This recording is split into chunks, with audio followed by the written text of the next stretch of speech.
5 minute में कच्ची खबरें आप देख रहे थे। अब आपको एक रिपोर्ट दिखाएं, लेकिन रिपोर्ट दिखाने से पहले आइए आपको वो फुटेज दिखाते हैं जो आपको हैरान परेशान करने वाली है। हम आपको दिखा रहे हैं महज 10 सेकंड का एक फुटेज जिसमें आप देखेंगे ये हैरान करने वाली तस्वीरें। लाल घेरे में आप देख सकते हैं, ये तस्वीर उस गुस्से की है जो राह चलते आपने भी देखी होगी। लेकिन ऐसा क्या हो जाता है कि कार सवार किसी की जान लेने पर आमादा हो जाता है। ये तस्वीरें जो आप देख सकते हैं, दोनों कार सवार जो हैं इनके बीच में बहस होती है और फिर एक शख्स कार में बैठकर सामने वालों को कुचलकर फरार हो जाता है।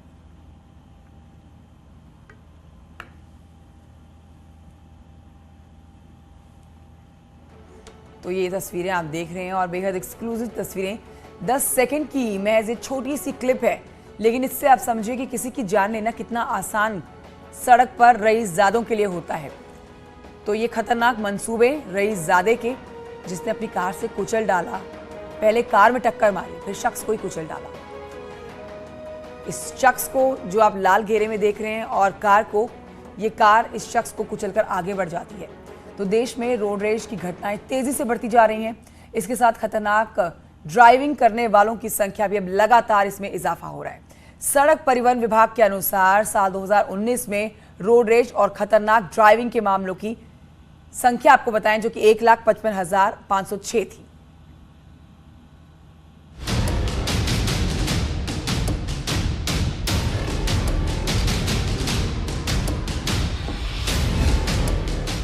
पहले कार को टक्कर मारी,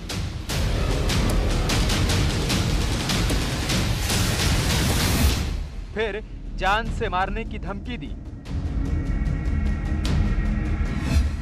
और कार से रौंदते हुए हो गए फरार।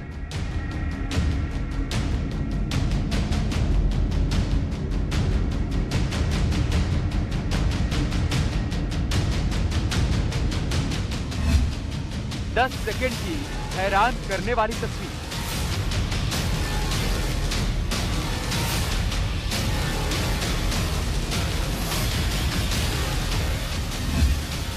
सड़क पर रईसजादों का खतरनाक मंसूबा।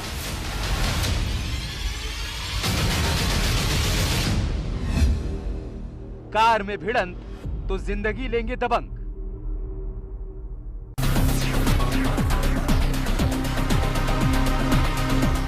सनकी कार सवार के खौफनाक मंसूबे की ये तस्वीर बेहद डरावनी है। ये तस्वीर नोएडा के महामाया फ्लाईओवर के पास की है, जहां सफेद कार में सवार आरोपी एक शख्स को कार से उड़ा देता है और फरार हो जाता है।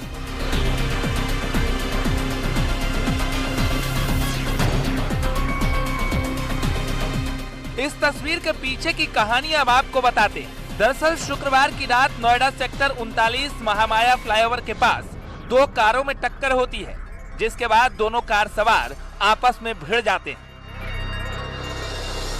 पीड़ित दिवाकर मोटवानी पूरे मामले की वीडियो बनाने की कोशिश करने लगता है।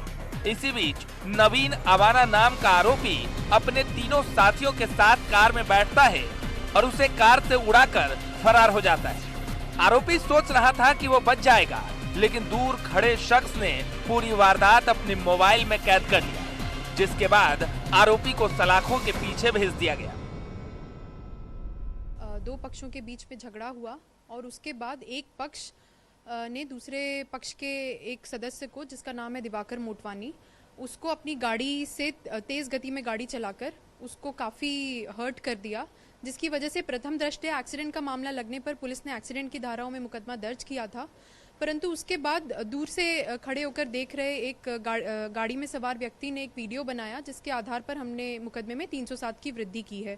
पूरा मामला अंततः रोड रेज का मामला निकलकर सामने आया है और इस तरह दोनों पक्षों में पहले लड़ाई हुई और उसके बाद एक पक्ष में जो ड्राइवर गाड़ी चला रहा था, उसका नाम है नीतीश अवाना ने काफ़ी तेज़ रफ्तार में गाड़ी चलाकर दिवाकर मोटवानी को काफ़ी इंजर कर दिया है। मैम, अब तक कितने लोगों की गिरफ्तारी हो गई? क्या कार बरामद हो गई है? जी, 4 लोगों को हमने गिरफ्तार कर लिया है और इसमें गाड़ी भी बरामद हो चुकी है। इस घटना को रोड रेज मानते हुए चारों आरोपियों को गिरफ्तार कर उस पर अटेम्प्ट टू मर्डर का केस दर्ज किया है। फिलहाल घायल दिवाकर मोटवानी आईसीयू में एडमिट है, जिनका इलाज चल रहा है। नोएडा में रोड रेज का मामला सामने आया है। शुक्रवार को एक पक्ष ने दूसरे पक्ष पर बेरहमी से कार चढ़ाई, जिसमें युवक गंभीर रूप से घायल हो गया। युवक का निजी अस्पताल में इलाज चल रहा है। आपको बता दें, ये मामला यहीं का है, महामाया फ्लाईओवर का, जब रात में एक पीड़ित पक्ष जो है वो नोएडा से सोनीपत जाने के लिए रवाना हुआ था। उसी दौरान दो कारों में टक्कर होती है। टक्कर होने के बाद जब विरोध किया जाता है और पीड़ित पक्ष जब उसकी वीडियोग्राफी करने की कोशिश करता है, तो जो पीछे खड़ी कार है उसने कार चढ़ाने की कोशिश की, जिसमें एक युवक गंभीर रूप से घायल हो गया, जिसका आईसीयू में इलाज चल रहा है। पुलिस का कहना है कि मामले में मुकदमा लिख लिया गया है, लोगों की गिरफ्तारी हुई है, लेकिन वहीं पीड़ित जो परिवार है उसका कहना है कि पुलिस ने मामला हल्की धाराओं में लिखा है। कैमरामैन पहलाद के साथ हिमांशु शुक्ला, न्यूज़ 18 नोएडा। तो इस घटना से हमें सबक लेना बेहद जरूरी है। आइए आपको समझाते हैं कि आखिरकार रोड रेज की खास वजह क्या होती है, कैसे ये इस तरह से घटनाक्रम को अंजाम दिया जाता है। देखिए, ट्रैफिक जैम हो या फिर वाहनों की लंबी कतार हो, इस तरह की घटनाओं में गलत दिशा से ओवरटेक करने की कोशिश की जाती है। इसके अलावा ट्रैफिक में लगातार हॉर्न बजाते रहना, ये रोड रेज की खास वजह मानी जाती है। एक और बड़ी वजह है कि वाहनों में तेज म्यूजिक का बजाना, इससे भी लोगों को गुस्सा आ जाता है। गलत या फिर अनधिकृत पार्किंग एक सबसे बड़ा मुद्दा है, जिस पर लोग अक्सर गलत कदम उठाते हैं। एक ही लेन में वाहनों का जमावड़ा लग जाना, तो इससे ट्रैफिक हो जाता है और रूट चौक हो जाता है, जिसके बाद गुस्से में लोग इस तरह की घटना को अंजाम देते हैं। सड़क पर तेज रफ्तार में ड्राइविंग करना, ये एक बहुत बड़ी वजह है। रोड रेज की घटना को लेकर लगातार लंबी दूरी तक चलते रहना, ये भी एक बड़ी वजह। अहम मीटिंग या फिर डेडलाइन का दबाव होना, दिमाग में प्रेशर रहेगा तो जाहिर तौर पर आप उस काम को पाने के लिए, उसको करने के लिए आप भी अपनी गाड़ी की रफ्तार बढ़ा देंगे अपनी जगह तक पहुंचने के लिए। तो अहम मीटिंग या फिर डेडलाइन या फिर दिमाग में किसी तरह का कोई दबाव हो, ये भी रोड रेज के खास वजह मानी जाती है।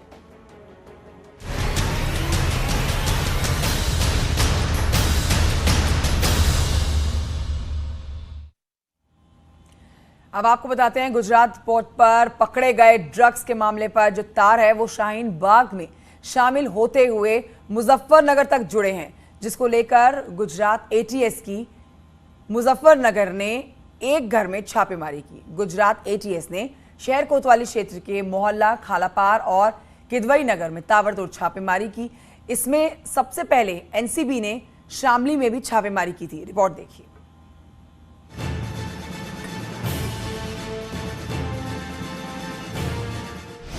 अफगानी हेरोइन का मुजफ्फरनगर कनेक्शन। अब रात हमारे यहाँ फिर पुलिस आई और वो पुलिस आ गए, फिर उन्होंने पूछा हमसे आके, कहने लगे कि जो रख के गई थी उन्होंने कि ये वो जो सामान रख के गए थे हम वो सामान लेना है, वो सामान इनका है। तो मैंने कहा ले जाओ आप। शाहीन बाग ड्रग्स सिंडिकेट से जुड़े तार। तो पहले से 20-25 साल से हमारे उनकी जान पहचान है, इसलिए उन्होंने हमारे यहाँ आके जिक्र करा, भाई रख दो। वो आके हमारे यहाँ सामान रख गई। कोई बात नहीं, 2-3 दिन हुए थे रखे हुए। हमारे पड़ोसी ने देखा सबने वो सामान आते हुए, कोई हमने चोरी चुपके तो रखा ही नहीं। मुजफ्फरनगर में गुजरात एटीएस की बड़ी कार्रवाई। बातों का मैंने कहा आप ये बताइए कि ये तो सामान आप न्यू कह के रख के गई थी कि हमारा मकान बन रहा है क्या इसमें, ये तो बताओ हमें।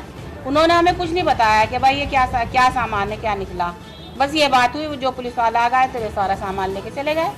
हैदर के घर करोड़ों की हेरोइन कैसे आई? उनका जो हमसे बात करने के लिए आई थी, उनका नाम तो जीनत है और उनके बेटे का नाम चुन्नू हैदर है और वो वहाँ रहते हैं खालापार में परे।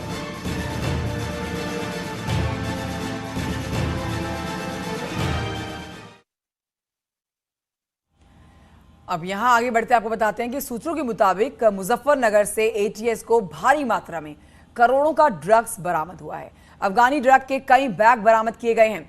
जिस घर से ड्रग्स बरामद हुआ है वो आरोपी के पड़ोसी का है। आरोपी चुन्नू हैदर और उसकी मां ने पड़ोसी के घर में ड्रग्स के कई बैग छिपा कर रखे हुए थे।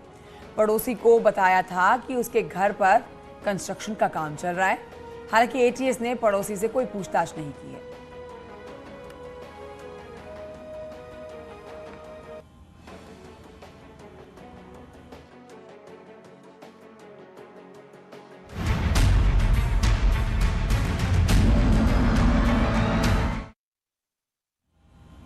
बढ़ते हैं आगे, खबर आगरा से, जहां पर पिछले कुछ दिनों से तेज गर्मी पड़ रही है, लेकिन देर शाम हुई बूंदाबांदी ने भीषण गर्मी से थोड़ी सी राहत दिलाई है। अब इस बीच आपको बताएं, कुछ ऐसी भी तस्वीरें देखने को मिली जहां पर राहगीर, दुकानदार और पर्यटक परेशान नजर आए हैं। तो वहीं एक बच्चे की मौत भी हो गई है।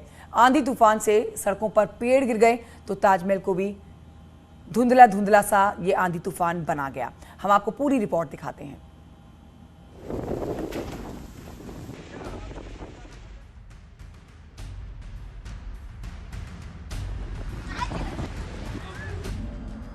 तस्वीरों में ताजमहल नजर आ रहा है, लेकिन धुंधला धुंधला सा। पर्यटक नजर आ रहे हैं, लेकिन इधर उधर भागते हुए।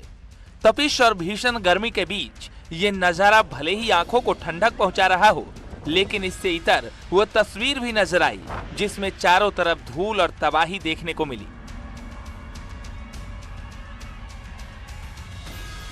सुबह छाए बादलों के बाद दोपहर में तेज धूप निकली, लेकिन शाम होते होते मौसम अचानक बदल गया। काले बादलों ने डेरा जमा लिया और शहर में तेज आंधी तूफान आ गया। तेज हवा में दुकानदारों के टीन शेड उड़ गए, होर्डिंग जमीन पर गिर गई और राहगीर धूल भरी आंधी से खुद को बचाते नजर आए।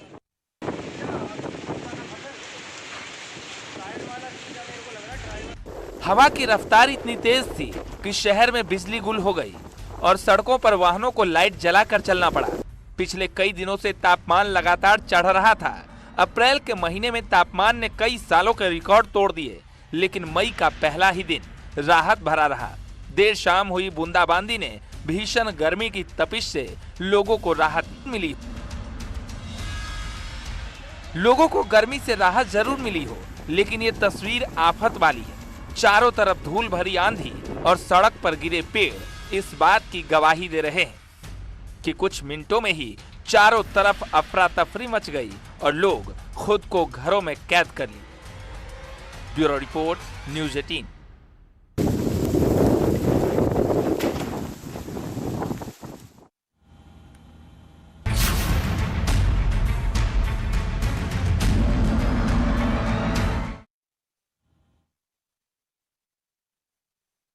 सहारनपुर में खनन माफिया और पूर्व एमएलसी हाजी इकबाल की बेनामी संपत्ति की कुर्की की तैयारियां पूरी हो चुकी है।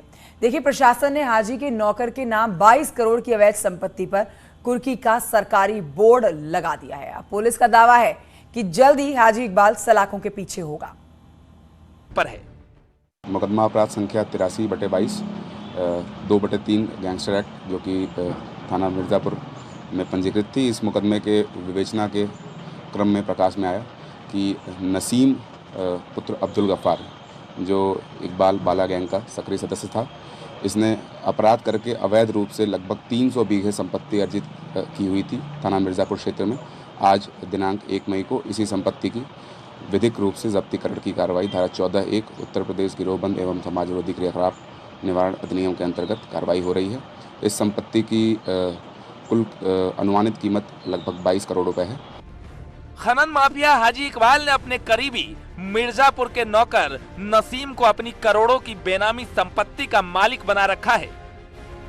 पुलिस ने अब उस संपत्ति पर सरकारी बोर्ड लगा दिया है, जिसमें साफ साफ लिखा है कि शातिर खनन माफिया हाजी इकबाल उर्फ बाला गैंग के सक्रिय सदस्य नसीम अहमद ने हाजी इकबाल के साथ मिलकर अपराधों से संपत्ति अर्जित की है, जिसे कुर्क किया गया है। देखिए, ये अवैध खनन, लकड़ी चोरी और भूमाफिया जैसे अवैध अपराध कारित करते थे और इस अपराध से संपत्ति अर्जित करते थे। सर, क्या कोई जिस तरह से एक उनका खौफ यहाँ पर रहा है लोगों के अंदर, हाजी इकबाल का खनन माफिया जो है, उसके लिए भी कोई प्रयास किए जा रहे हैं ताकि लोगों के दिलों से वो डर निकाला जाए?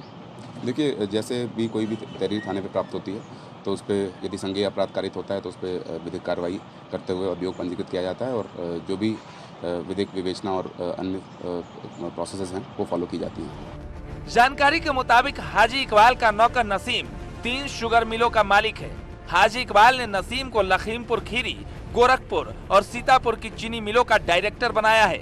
पुलिस की माने तो हाजी इकबाल के बाला गैंग के 7 में से 2 लोगों को गिरफ्तार किया जा चुका है। जल्द ही हाजी इकबाल भी सलाखों के पीछे होगा। इसमें 7 लोग का गैंग है भी और 2 व्यक्तियों की गिरफ्तारी इसमें हो चुकी है, अन्य की तलाश जारी है। भविष्य में इसी अभियोग में अन्य जब्तीकरण की कार्रवाई भी की जाएगी। फिलहाल पुलिस हाजी की बेनामी अवैध संपत्ति को कुर्क करने में जुटी है। 22 करोड़ की प्रॉपर्टी पर सरकारी बोर्ड लगाकर प्रशासन ने साफ कर दिया है कि जब तक हाजी के बाला गैंग का नामो निशान नहीं मिटता, एक्शन जारी रहेगा। सहारनपुर से देवेश त्यागी, न्यूज़ 18।